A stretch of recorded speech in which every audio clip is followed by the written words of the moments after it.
Today I feel African.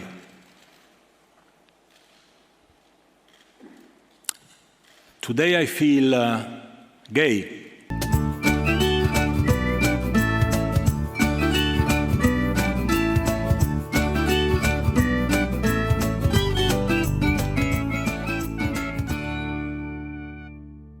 Welcome to Silly Wales. This is a mental health podcast. This is a show that is for everyone, but it might not be for you. What do I mean by that? What do I actually mean by that? I mean, we discuss things to do with mental health and mental illness, and if you're not in the mood to hear that, that's okay. Which is why I say the show is for everyone. The door is always open, but it's okay if you want to be the one to close it. You know, just as I gaze longingly, hoping that you'll open it one day. Ooh. And then we just drift, we just drift apart. Anyway. No, go back to that really sad stuff. That's what I'm feeling right now. Just go back that's to that's his go whole back show. to that. Oh, God. I feel like I'm drifting away from everything. Yeah. Yes, agreed. Let's get somewhat into this before I start fucking monologuing. How have we found this part of the year? See, here's the thing, okay? Okay. I have a feeling that I knew this was coming, but it's because I'm always at a low point during summer / like spring. So for me, it's like, it's approaching this like mid-peak summer. I'm gonna feel like shit, But this is worse than normal. You're happier in these months, so I'm a bit like, something's in the air. Yeah, maybe. I feel like me and you are in just very similar positions in our life at some level. Like, we're not in its entirety, and that never has been the case. But and actually saying all this, I don't think our problems are the same either. Like, I'm thinking now about the issues that I'm facing, and I don't think they're the same ones. We just have some extra things that we're both we both agree upon, like jobs, for example, where we're like, where we want to kind of get going somewhere, but we feel very trapped, and all these other sorts of things. In fairness, that is a big problem, though. So it is a big problem we do share. It's true. It's a very materialistic one. Which makes sense. Not materialistic. It's a very material problem. It is in certain ways. Like we had like there was no kids back at school yet, so we had what's called an insert day, and people come in, they give us talks, we do like activities like team building and all that stuff, right? Mm-hmm. So the woman come in, who's like, funny enough, God, yeah. Jesus Christ. We had I can't get over you laughing at me saying we had a woman come in.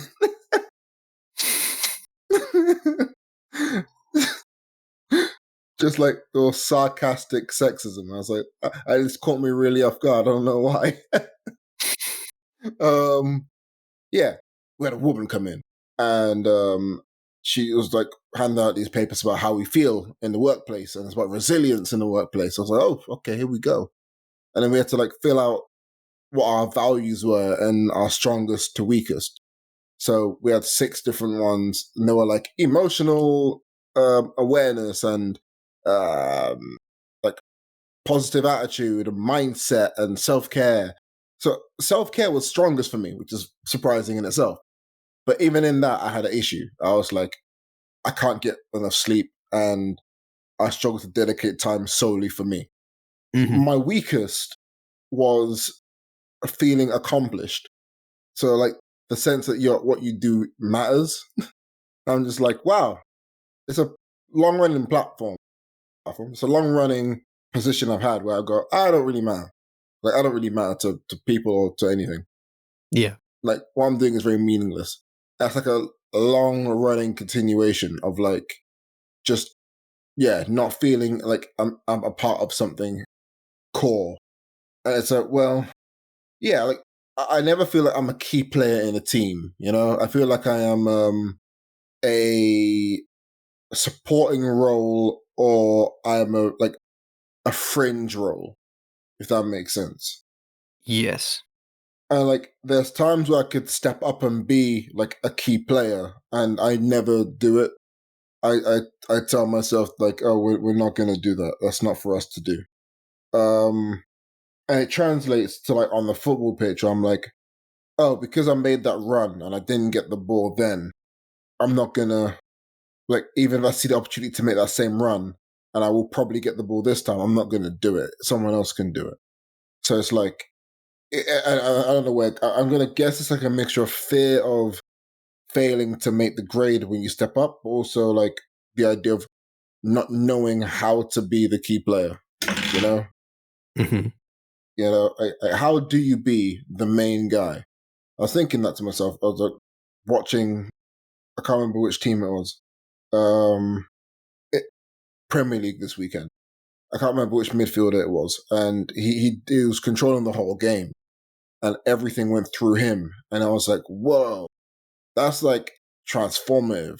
If you take him out of the team doesn't function. So that's one player affecting 10, but also he's having an effect on the other set of 11 players.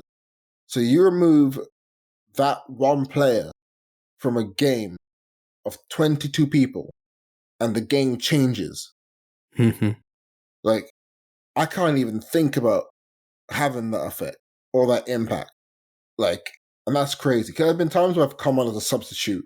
Again, I'm a goalkeeper, so, but I have pace and strength on my side. So times I've come on as a substitute and I've pretty much been a I'm gonna chase you down player. Yeah. And I'm like, I made a little impact. Because like my goal isn't to take the ball from you and score. My goal, like, give you enough of a, be diabolical enough that you think I'm a war criminal. So then you end up misplacing a pass, and then a better teammate than me will take the opportunity that you've given. But like, there's some guys who I see in the world of football, but also in life, where they get subbed in and they have to come and do something, and they just go, "Yeah, this is me. Give me the ball. I'm here." And they take it on their back foot. They turn. They spread a pass. I'm like, oh, it's that dynamic movement, you know. And to take it away from football, like, you know that like you guys should all have a person who does this, where like it's not that they take up space or they dominate the room or whatever. No. Like you don't need to do that. It's someone who is just like, this is a problem. Here's me solving the problem. And there's no like, look at me solving the problem, guys. No. It's like, this is the problem. I'm solving the problem. Boom, bam, gone. Like, oh, I say he, but they do whatever they need to do here. The reason why I say he is because I want to be that, you know. So I Oh, want I people get to you. refer like he.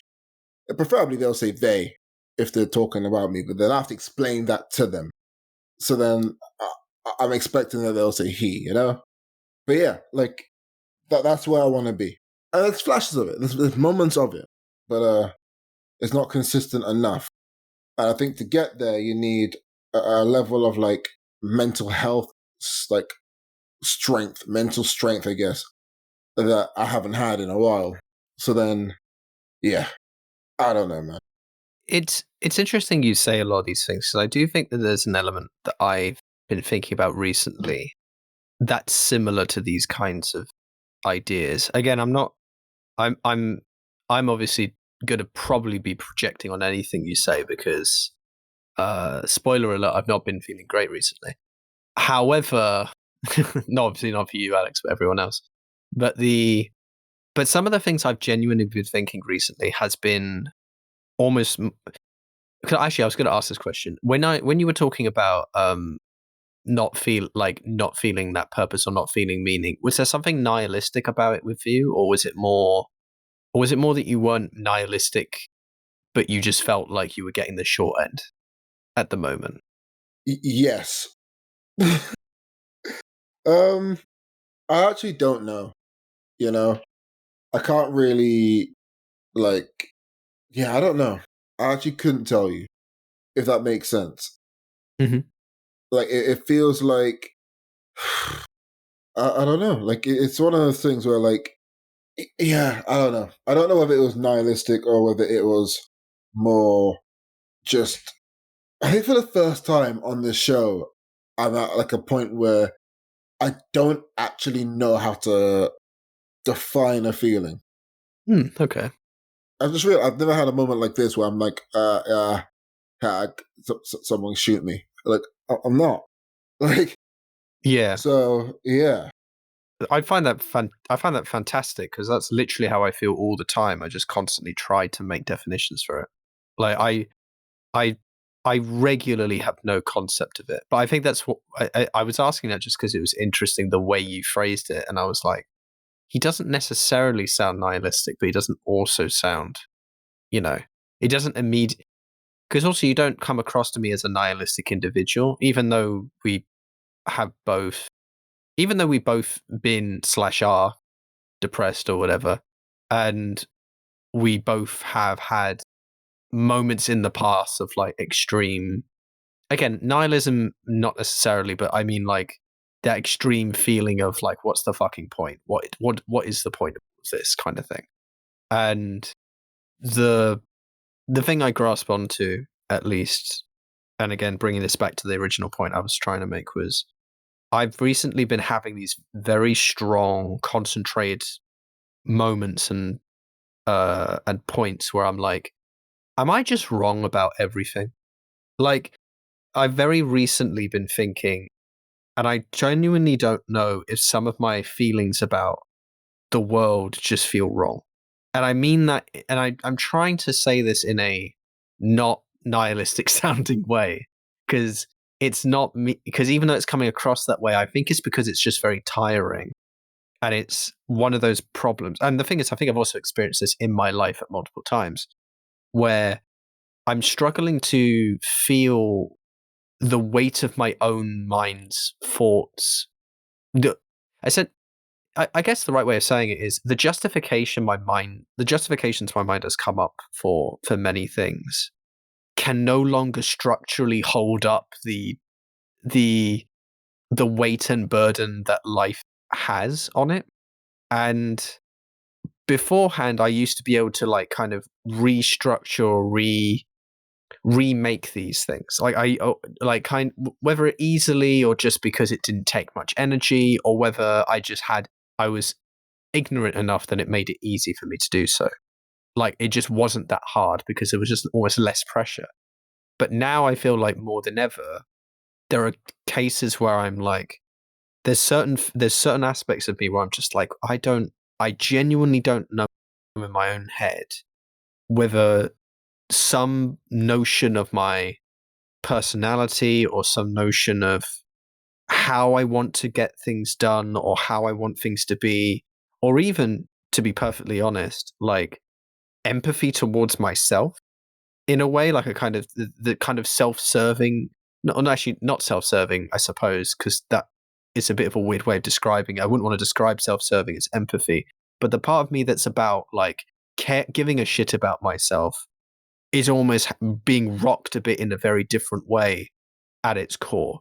I genuinely don't know how much of that is made up of ideas that are so bullshit that I am actually harming myself constantly and passive. Like, I'm not saying, like, for example, I still do think that getting rid of YouTube would be one of the best things for me going forward. I do believe that. I struggle with it, but I do believe at least it's happening. You know, I would agree with my own process that passively I think it's causing me issues, which is why it's passively causing me issues, even though I don't want it to, right? I believe it is, and I know that it is because it is. I'm seeing it, I'm experiencing it, I'm feeling it. No one can tell me that that's not happening because, also more than anything, it's taken me a very long time to come to that conclusion and also to understand it in that way, to not just understand it with regards to myself, but also understand it within a larger philosophical framework, to try and understand, to understand that I, as a human being, I shouldn't rely on myself, I shouldn't rely on my ability to just make choices to expect that results will just happen differently because I want them to. I'm an animal. I'm a human being. I'm just going out. I don't believe in free will that much. And I don't believe that relying on it either helps particularly, because I think I did for a very long time, and I don't think it has helped. And again, that's not me wanting to just throw the baby out with the bathwater. That's also come with a lot of philosophical ideas and a lot of stuff that I think is truly fine. And I don't think that believing that you have free will or believing you don't, for example, has made me happier one way or the other. I also don't think that learning those things have made me happier, and I wasn't necessarily expecting it to. But if there was any part of me that thought, if I just learn something, I will just become better in a sort of Hegelian. I'm going to talk a lot about different things here. So if this is becoming confusing or a bit too jargony for people, I really do apologize. But I'm now like floodgating all of this. Apparently, there's something Hegelian and idealistic about the idea of like, oh, if we just learn the right thing, then everything will suddenly feel better and great.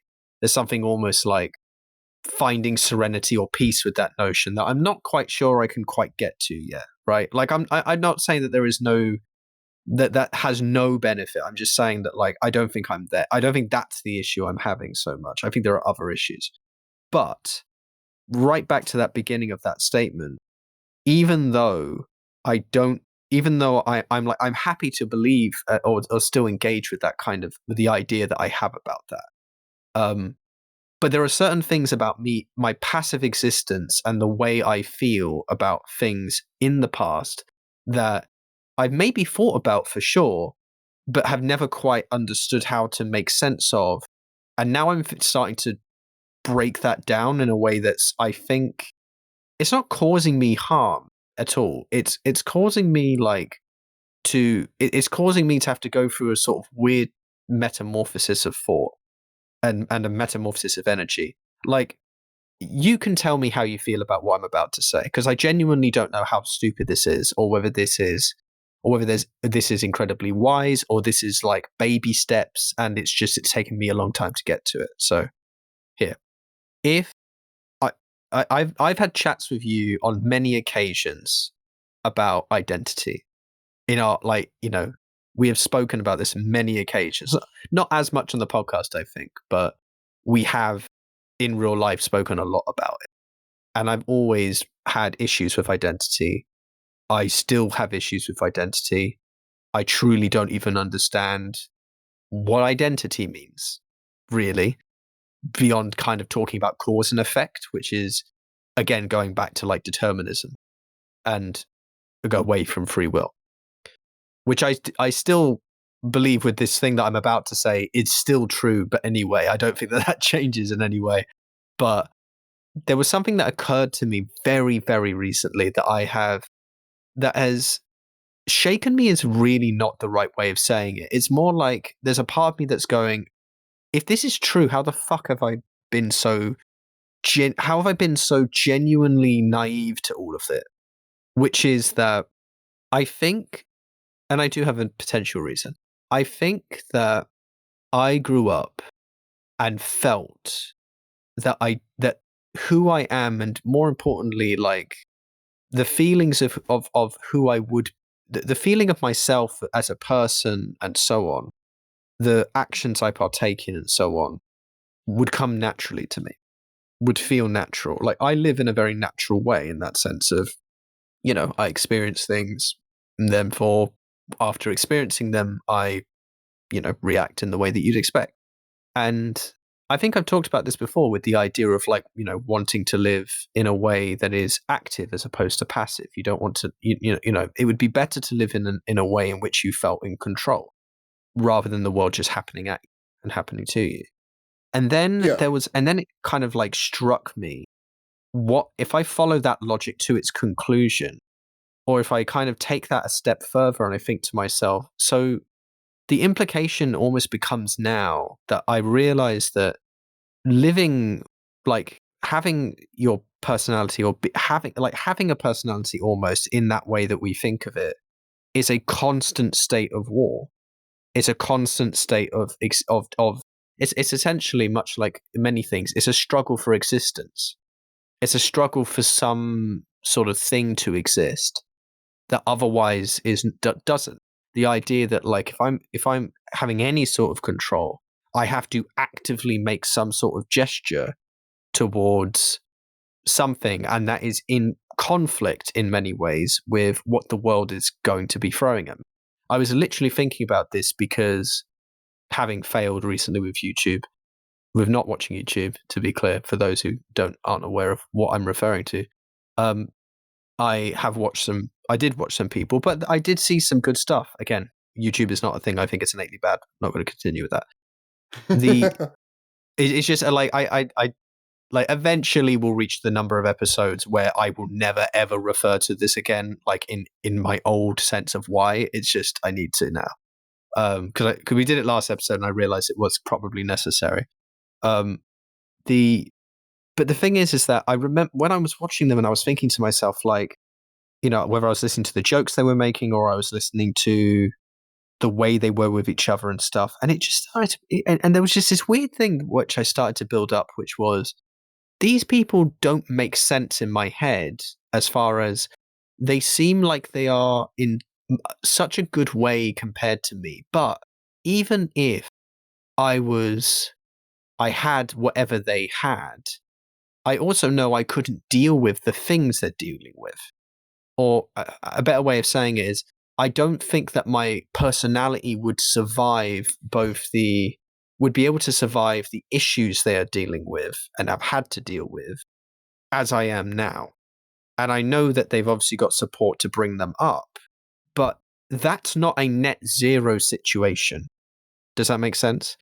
Like, the idea of, like, if you have a force like pushing in one direction and a force pushing in another direction, it's net zero relative to anything else, but there's still two forces happening. There's still a downward and an upward pressure, which means there's always a constant state of resistance.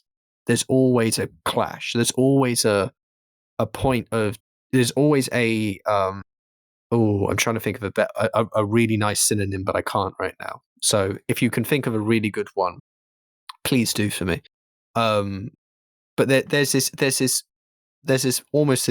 battle that's constantly happening in order to be one thing or another. But what's interesting again is that, yeah, that might be true, but in theory, if it was like, you know, because I wouldn't say my life is much better than many other people in the world. And it's not fair. It would not be fair for me to say that, like, because I have issues, that means I have worse lives than other people. It's a very difficult, complicated thing. I don't really care for it, and I don't want to. But there's always this notion I have sometimes where I'm like, I don't enjoy my life, and I think that maybe some people I'm aware of do enjoy their life more. And I've also spoken to people where I am aware that seems to be the case. It's not always clear that I'm being told the truth, but this is the problem with living in a world where people will hide information from you, right? The main point I want to keep bringing up, though, is that constant need of doing of the fight or the resistance or the need to battle for one's own personality, essentially. And then once I started saying that, I realized that there's certain privileges I have that have meant I've never done this thing. In many ways, like growing up, I didn't grow up in like a super rich family or anything, but as a general rule, I've been fine, like, especially after a certain point. And also, I want to be clear, I'm also not saying any of this I'm not saying all of this to put firm blame entirely on myself, because firstly, privilege isn't a blame. That's not a blame on someone. That's a reality of someone's situation. It's not my fault that I was in a certain state, right? I can't help that. As a kid, I grew up a certain way. On top of that, but also I also do recognize that there are challenges I have. You know, I do have challenges mentally that, in theory, come from this thing called autism or Asperger's syndrome, however you'd like to call it. I honestly don't give a shit. I came to it too late to have a particular opinion, and I'm also not well versed in the kind of the spaces around this. I was going to say political spaces, but it's not, which I guess it is, but I don't mean it to sound that way. I just mean like the spaces, like the mental health spaces of this and neurodivergent spaces to kind of talk about this in a way that actually is quite nuanced, I guess is the right way of saying it. I'm still wildly ineffective at understanding my own neurodivergence, which I don't really mind. I don't know how to explain it, but some people go their whole life without it and clearly are neurodivergent. Then they don't never have a diagnosis, so who knows? It's just one of those things. And it's that part of me but it's the part of me that thinks like I grew up in a situation where I didn't have a struggle too much in that regard to like kind of form myself as a person specifically. I didn't find, I reached a point at school where I didn't need to struggle. And specifically as well, I should point out, I never really worked hard outside of school. I just enjoyed school. So I was genuinely experiencing naturally school, and then outside of school, I didn't do anything, right? Again, none of this is to do with me saying that like I didn't have addiction to TV or any other sorts of things, which I did have, that would affect this and affect my life and so on. I don't want anything I say to be understood as the full gospel of what I'm saying. I'm just giving small parts to it. I'm also, being clear about it, I am a white person. I don't have to think about my identity in that regard.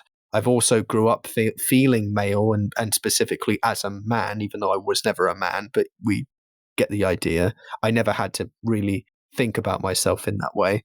I didn't have to think about anything when I started being interested in women. I never had to think about my own person or whatever. It just occurs to me that I've never actually had to make myself. I've never had to form my own identity, really. I've never really had to fight for who I am, if that makes sense. I always wonder, like, do you think that other people fight for their identity? I don't know. I'm not saying other people do. I get the feeling that I haven't, though. And I get the feeling that people at a certain level are. And that's a kind of the question. That's essentially the question I posit. That's why I'm saying, like, I don't know if this is stupid or something, or if there is some kernel of truth, or if this is, and there's almost a part of me that says, are some people in positions that we would call successful, and I don't mean rich, and I don't mean famous, I don't mean those sorts of success, but like personal success, like, the way that me and you might look at certain people that we idolize in some way, or people that just kind of confound us in the way that you described of being like a person who doesn't dominate and take up space in a room yet is massive, right? Has meaning unto themselves, that they are not like they're not throwing it in your face. It's just you can't help but look at it, right? Yeah, You but can't I help wouldn't even but call feel that. it. I wouldn't call that person successful. I'll call the action that they did a success. But at the end of the day, like, the reason why I speak about the guy that changes the whole game is because, like, that person, they in that moment. But as things go, as things go, like, after he's had that moment, or after they've had that moment, now we're talking about a general example here. Now they've had that moment, then what? Like, that's To be clear, I that's also not what I'm referring to, because I'm not referring to just the moment of success. When I say successful, I mean in almost the broadest, most kind of abstract sense of successful. Like, I don't like, it's not something that like I'm pointing at a number. I'm not pointing at like, oh, their success in X. I'm not even saying they're super competent. I'm saying people who have that kind of I'm saying people who have essentially found, I guess the right way of saying it is some genuine sense of happiness, if that makes sense, or a genuine sense of real, and more than just happiness, but like happiness that is beyond them and includes other people, right? Because of the notion of who they are being something that is in I don't like using the word in tune, but it's the notion of that makes sense of in tune with others and the rest of the world. that there isn't a sense that there isn't like kind of a natural they're not falling into place, they are carving out their place, and in doing so become part of it, right? It's not and it's weird, but the notion there is that there is resistance always, that it is not a case that they just happen to be in the right place at the right time. Because the whole point is that if something bad happened, if there was a crisis, if there was some if there was something that happened in life, then that person who just randomly fell into place, who didn't have to try and was that was naturally, quote unquote, a good fit, those are literally the kinds of people who in moments of crisis just completely break and turn into different people, because they never had to be anything before, and then they suddenly turn into something else because but the people who I'm talking about are the kinds of people who don't break in those moments. They're people who are like, no, I understand. This is not a test for me. I already made my. I'm already fighting for this space. This new thing, changing the space around me, doesn't matter, because I didn't need the ground to hold me here. I'm holding myself to the ground. Do you know what I mean? Like there's that level of that's what I mean. And there are just people who I find fascinating in that way, whether it be someone like a Carla, whether it, to an extent, someone like my brother, even at a very young age, I feel quite strongly about who he is as a person. And I can say this about different people. We could start making a list, and the problem with that list is that we start to get into territory where I'm not sure I know enough about one person or another, even though I get the feeling I might know that they would be on that list. I don't know enough about them to actually say that that's true, if you know what I mean. It's very difficult. That would get into sort of parasocial, I believe I understand the person even though I don't, right? Territory that gets a bit mucky and weird. Yeah. Well, in essence, like, because what you're saying doesn't sound unique. It also doesn't sound. I think a lot of people will probably be able to resonate with what you're saying. A lot of people will also be able to feel like they have no idea what you're saying. I think it's all coming from like where you view it, like as I don't think structurally what you're saying is a weird thing. I don't think it's a foreign concept or anything like that. I think it's more the opposite. But like, I kind of want to hone in on the carving like your own space out, like the idea of it. I think because I think we all do it. I think we actually all carve our own space out in the world, but it's about how we view the space we're carving. So it's like, do we feel like we can carve a big space or a small space? And what do we actually have the confidence to carve? And are we worried that what we carve is going to cut into somebody else's carving? Like, so I think there's people who don't think about those things. There's people who do think about those things. And then there's people who don't think at all and they just go wild.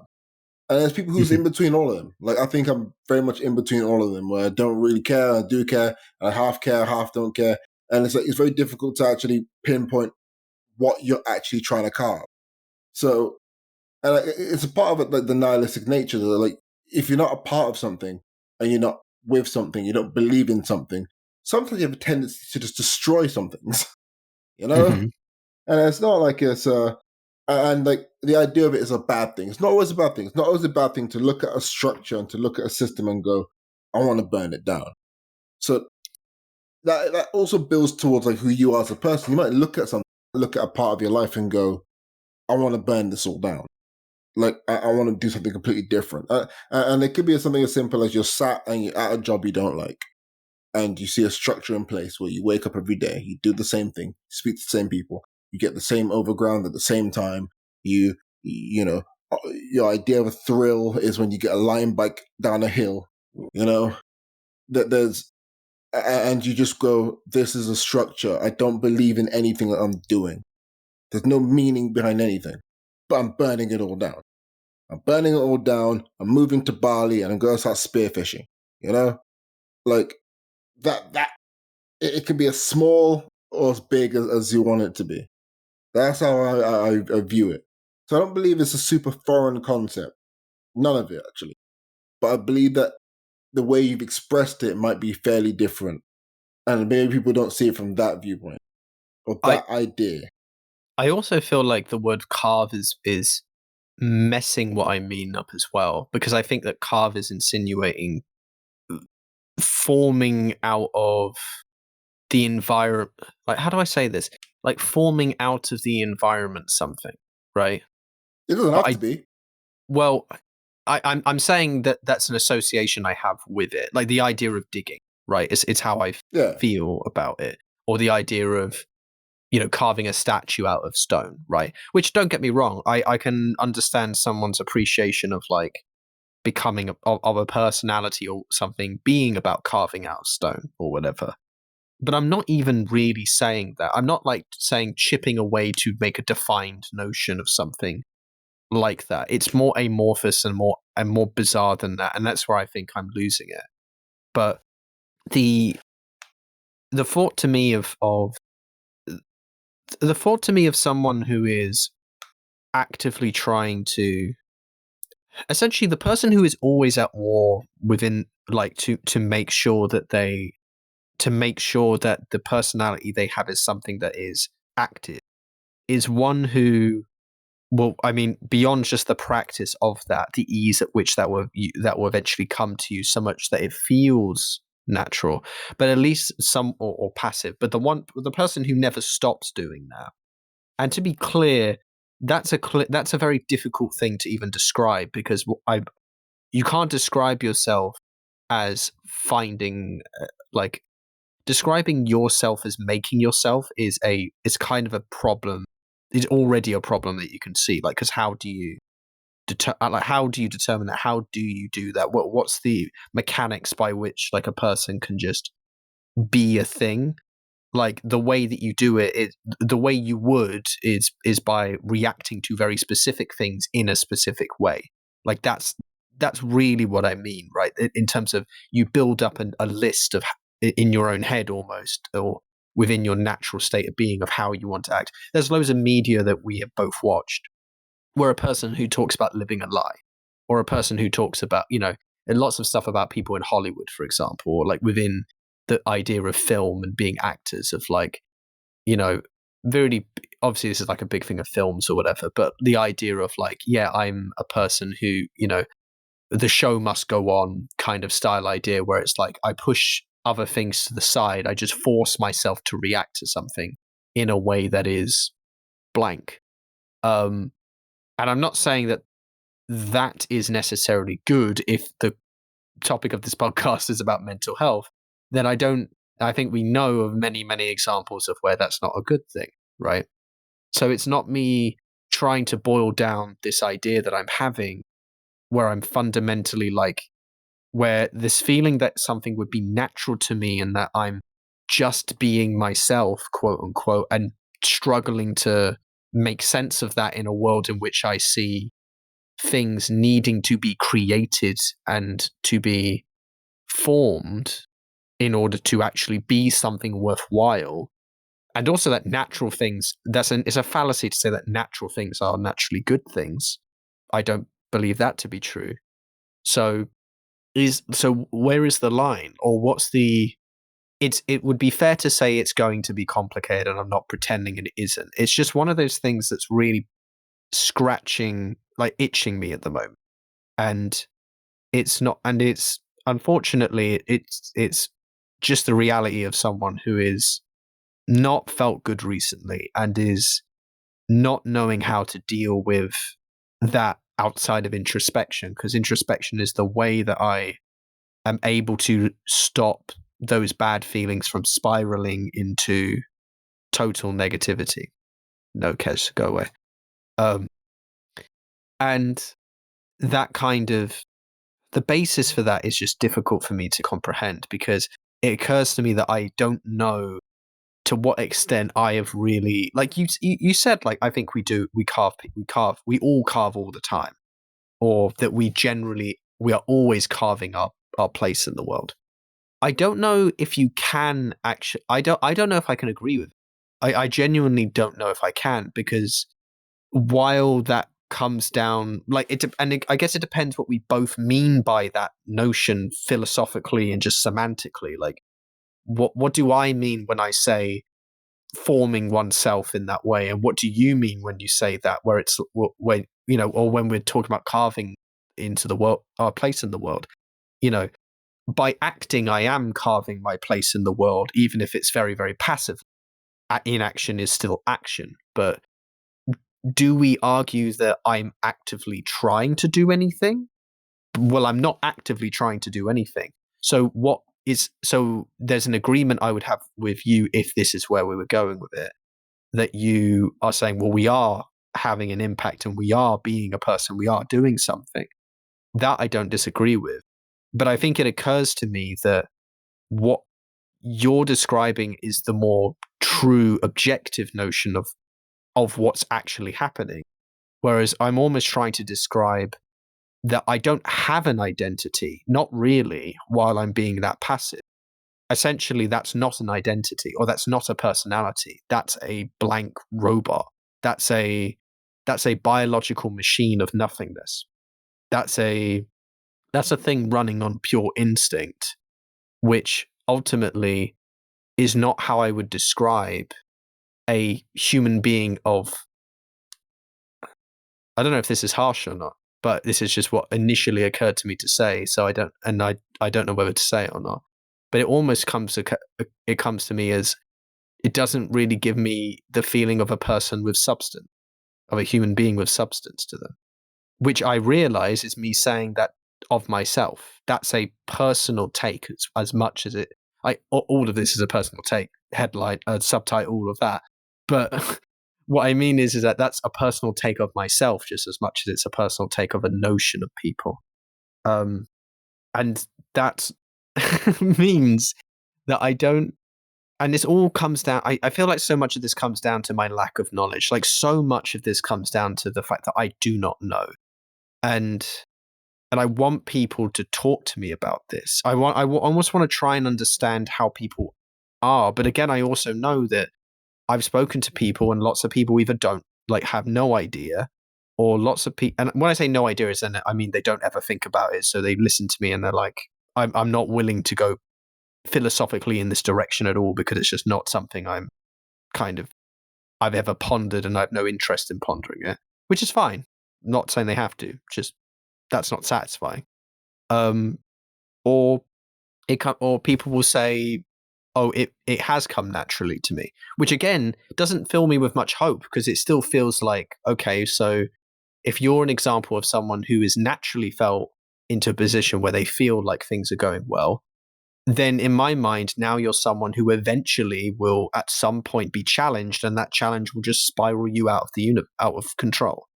If I'm following this to the conclusion, and again, I'm not sold on this. It's just I'm unable to calculate like any of this because there's no evidence of it really. This is a abstract idea about people, and is a generalization, because it's not this is not a case by case notion. This is an idea of a generalization.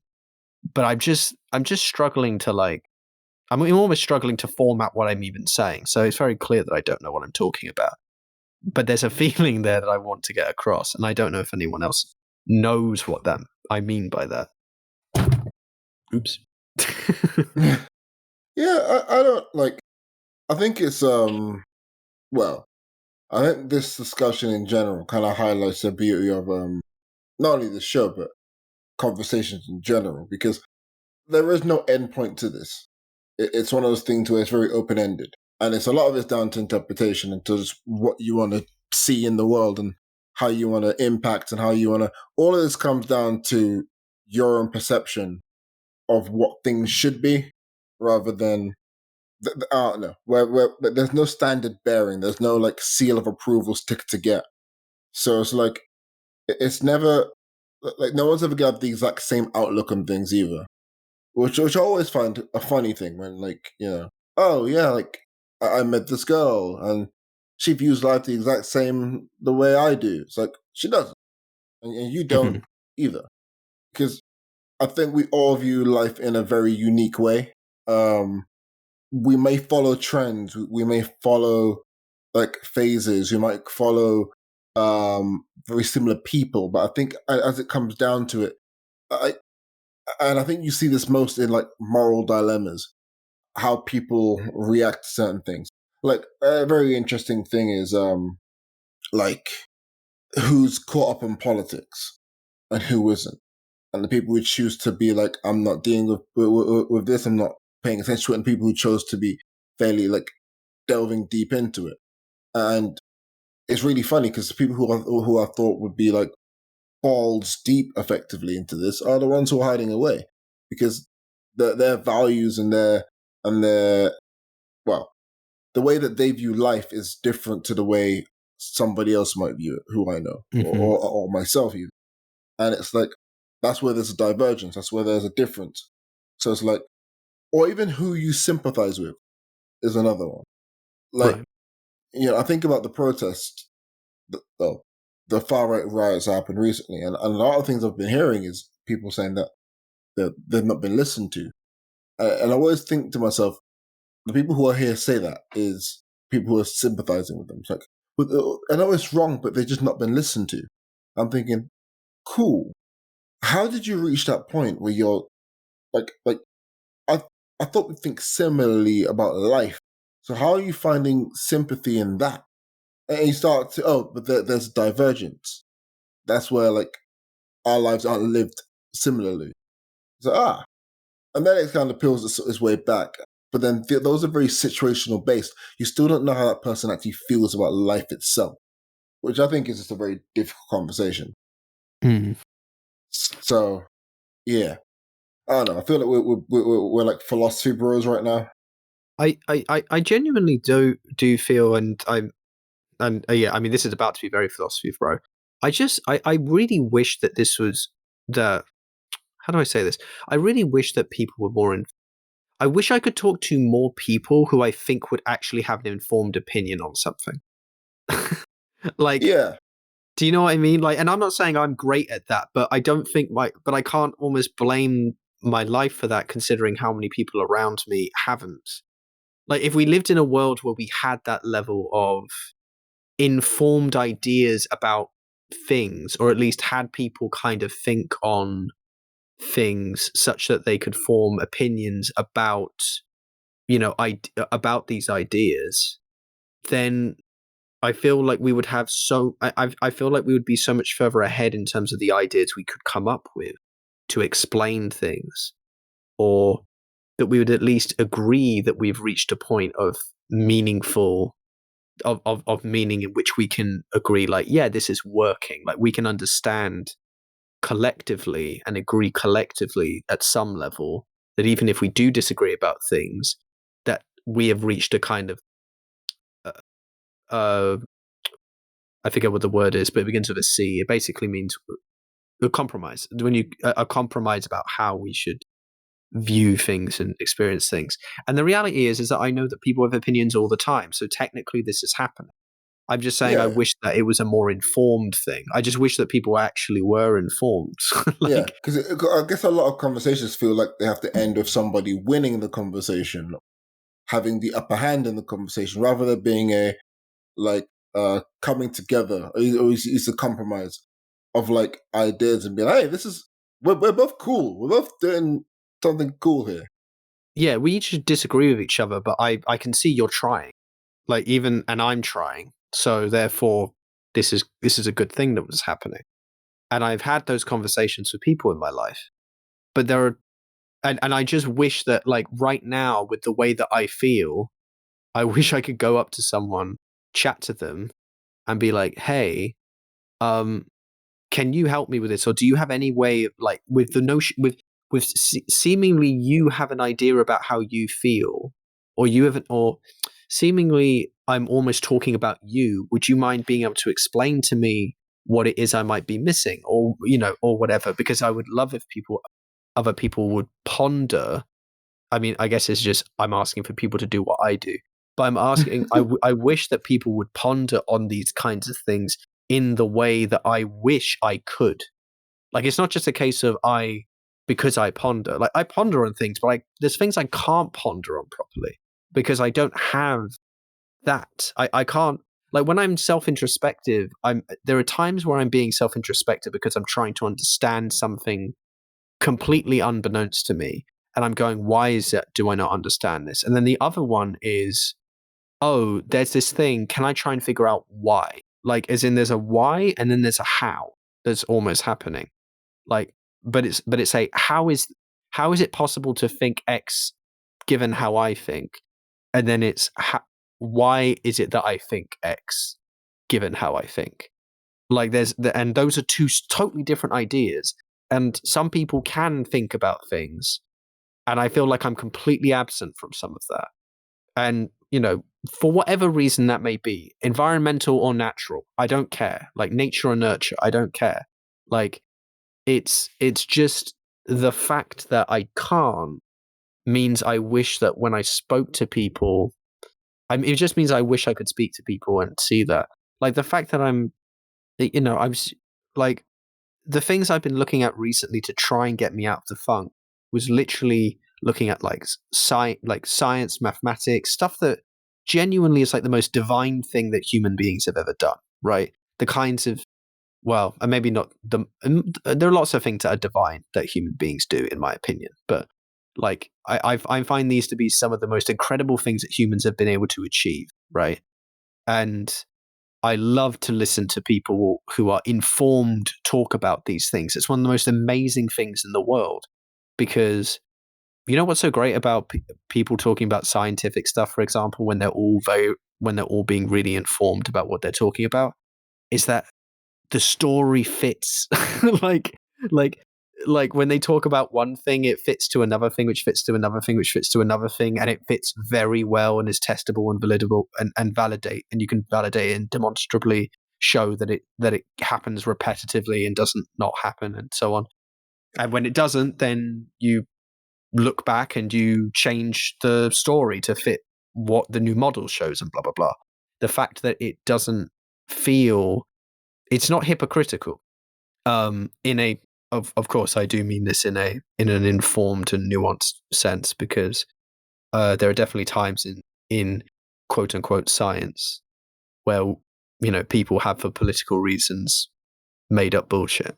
But this is, I was talking about like craniology and other sorts of like racist shit and things like that, and also times in psychiatry and so on, where there were periods of in existence of this discussion where it wasn't very scientific, for example, or even attempting. Not really. Like they always make themselves seem like it because a bunch of rich people generally doing all of these. In the past, it was always rich people doing sciencey stuff because they could afford it and they had the time to do it. They didn't have to do anything else. It's always the little thing that always gets forgotten a lot of the time. Not everyone, but a lot of the time this is true. Again, going back, I enjoy those things, and it's when I'm listening to that stuff, it's wonderful listening to it. And then there's just that little bit where I'm like, it's a shame that I can't talk to someone about what I'm trying to explain and have someone say something to me that just opens my eyes, because what they've said is actually a profound thing. Because it feels like in some ways like that science exists as this sort of, the scientific sphere exists as this enigma of attempt to kind of fabric out an understanding of things. And I feel like at a certain level, social theory, and I mean that at a personal level, like the person's opinion about the world and how it should be, what's right and wrong, philosophy, ethics, aesthetics, the other category that I'd never remember, metaphysics, like all of that sort of stuff is, I feel like we don't have enough conversations, and there's so much we have learned in the past that people don't know now, that it's, including myself, but I know far more than some people. And it just surprises me at some level, or it doesn't surprise me. It just makes me sad. I think that's what it comes down to. I'm just saddened by that, because I just wish that there was someone who could help me in the way that I think I could help someone else. but I don't think that I can get that help. And that means I don't think I can help other people because I'm not in the space to be able to do it, if you know what I mean. Like, the ways in Yeah. which we can all get together and cooperatively help each other is immense. We are incredible at being able to do that. And again, next to like science and maths, it's like one of the most divine things that humans can possibly do. Arguably, it is the most divine thing we can do is cooperation and love and all this other stuff.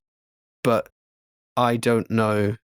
It's not an I don't know. It's just I don't see that enough. And I think that there is a personal that's a personal flaw in the sense that there are reasons I don't see it as much as maybe other people do.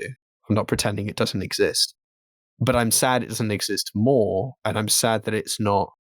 And I'm sad that when we're in a position where people are arguing in ways that I feel like show the ignorance that does exist. And I feel like I'm not getting enough of the other side coming to rescue it. So I don't know, it's challenging. Yeah.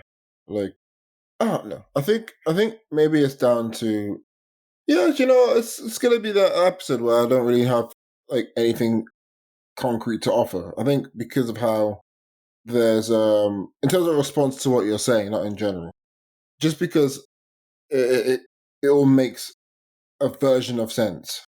Yeah, I'm also not Yeah. asking. I'm not also not asking anything like properly.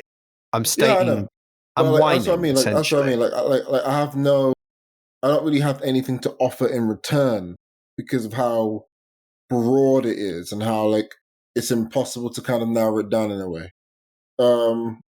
Well, it's very possible, just that I don't feel like I want to in that sense. Like Mhm. it does make me think about the art of conversation though, and like how hard it is to reach this point with somebody.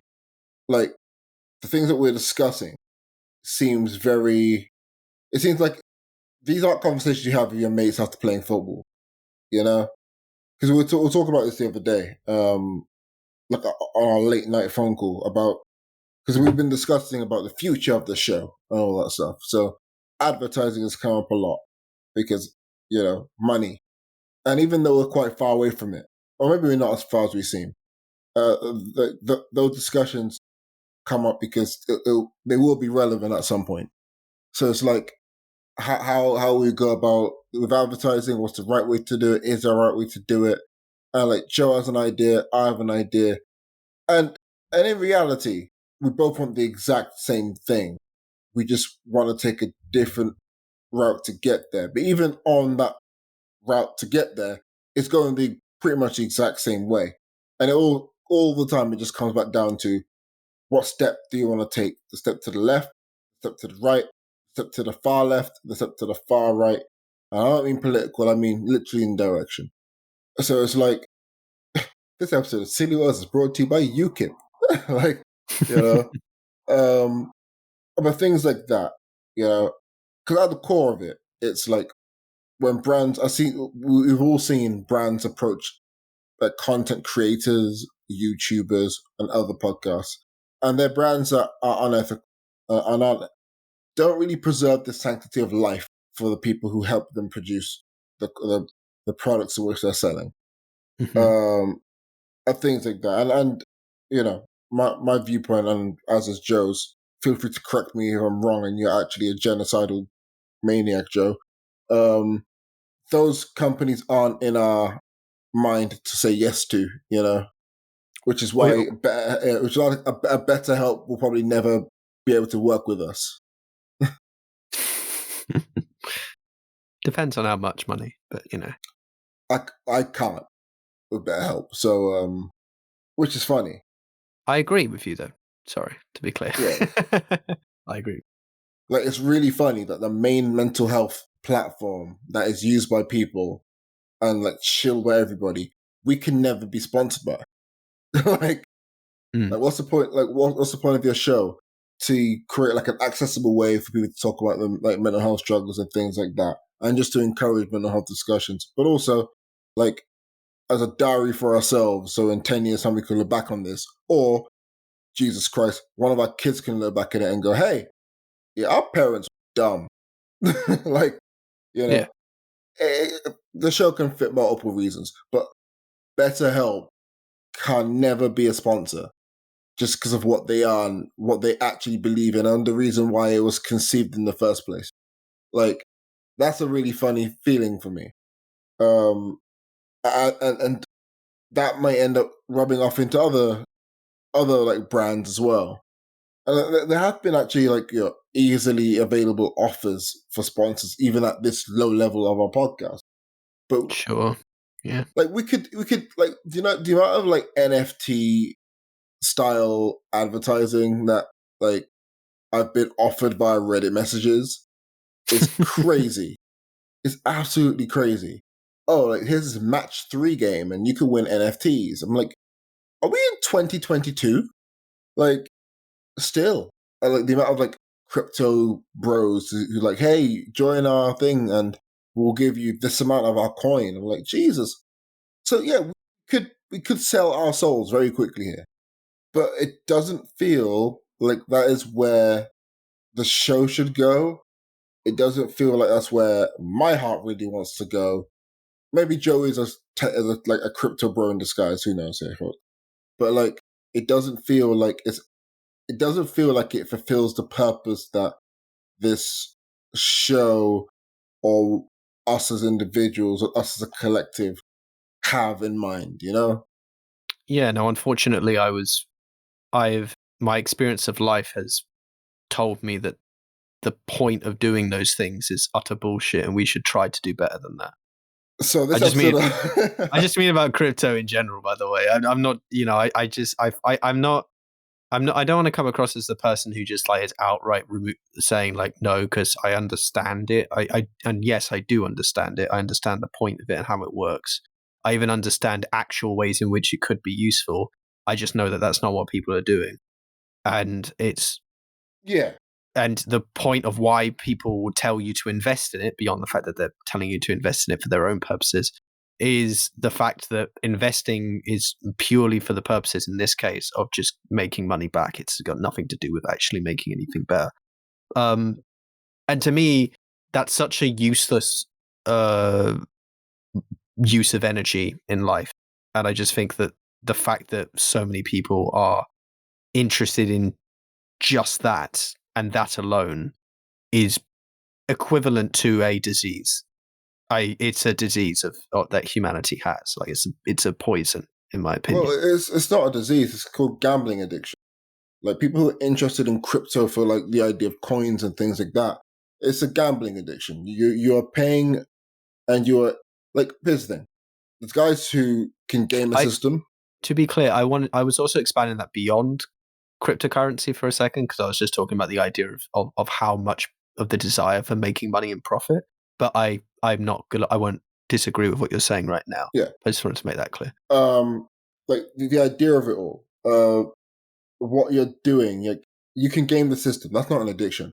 There's people who will invest in every coin possible and hope that it picks up, and they never really do because there's so many coins and so many like scams and things like that.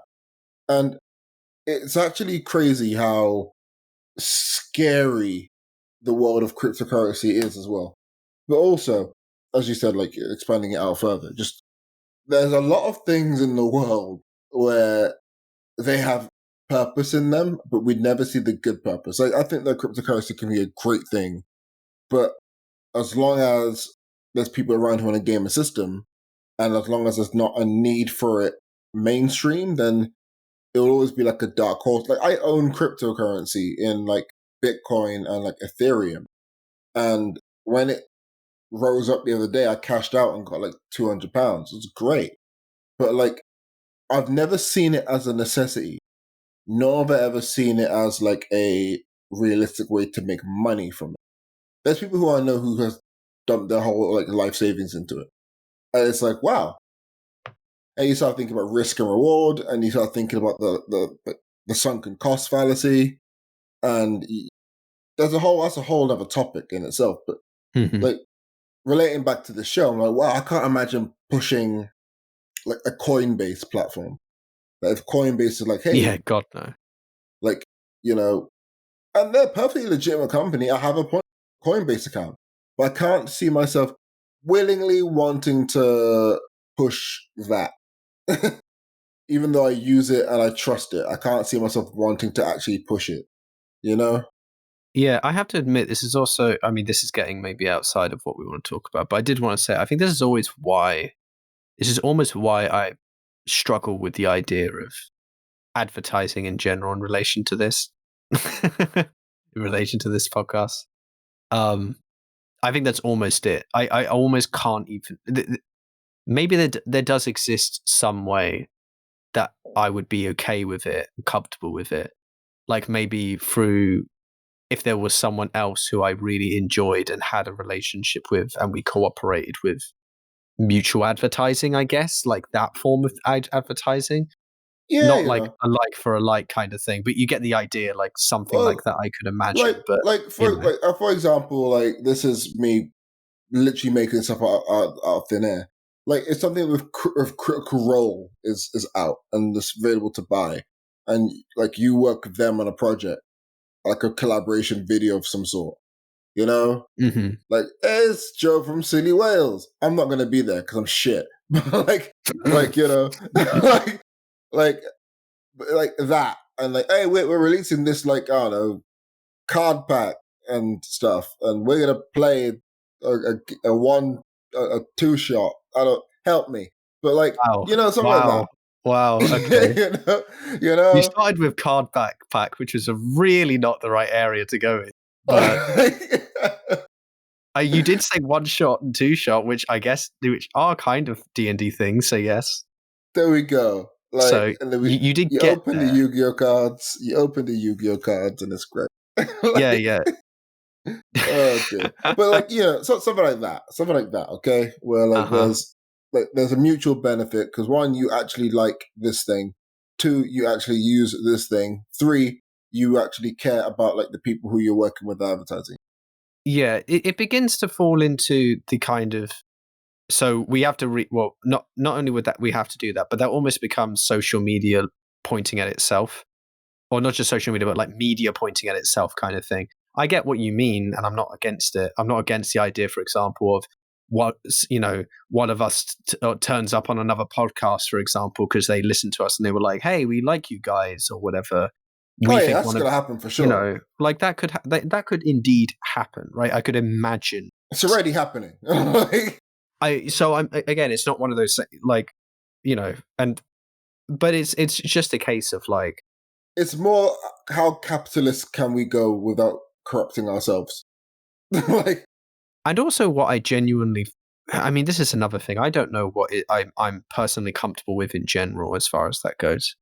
Like, I think it's become, I think you and me agree that it seems clear that I'm very not, I'm not comfortable with money like that, and Joe wants and this the show to be desire for it sponsored or whatever. by hymns By hymns, or yes. yeah, or AG1. I don't know what that is. uh, I'm sure that's a little too outside. Athletic Oh, I know. Greens. Oh no. Like, hey, you were gunning for a Huel sponsorship in the early days of this show, so there's still time. I think I remember saying like I think that's more on the side because I use the product and so on, and I had a good feeling about it at the time. I don't have as good a feeling about it now as I did back then. So I guess that's part of the problem. Somewhere right now, Ryan is going, "Yep, knew it," and that's it. But I'm not going to go into why because it's not worth doing. No, because And there's a product that's owned by the same company as Huel that we actually want to work with. We can't burn the bridges we've yet to build. Okay, but no, and to still, be clear, it's also not me even about the product necessarily. It's just more about like I'm not as hyped up about it as I was previously, and that's all it comes down to. also look at us being really positive about like this in general. Like, we're talking about about all this as if it's like a certainty because it is. Well, we're talking about it because it's a hypothetical about morals and feelings of what we feel is comfortable for us, and relating that to the world that says that it doesn't matter if you don't feel comfortable about it or not, you should do it. Like, that's the problem. And we're kind of stuck in that space, or at least I'm stuck in that space, I think. And I think you are as well. I think we have slightly different variants on it, but we're both very similar in our lack of energy to not enthusiasm. That's the word. Our lack of enthusiasm of it. But yeah, there's a lot of things that I could have talked about today, and I didn't even end up talking about quite a lot of it. But I don't want to keep the episode going longer. And maybe I'll be able to remember it for the next one. But yeah, because there's also things I haven't covered in this either. I think we took a weird break away, so that we have a lot on our mind. This might be more scatterbrained than normal. But yeah, I think that's what it comes down to. I think we spent a while away, so now coming back. Thing is, in your chronological order, I mean, but when I say you, I mean you, the listener. Nothing's actually changed because this is going to come out, I think, just over a week. So everything's still in like a nice chronological order. There will be a video going up onto the City Wales YouTube channel, which is just my YouTube channel. It's Cupid. I've been working on this for a month. Not because it's taken a month. It should have taken me half an hour. I've just been that distracted. It's nothing crazy, it's nothing special, but it's a short version of a clip from probably one of our best episodes, which is the anti-racist supercut. But yeah, anyway, that's that. With that being said, we're going to take 2 steps to the rear and get out of here. We're in the wind. See ya. Love you all.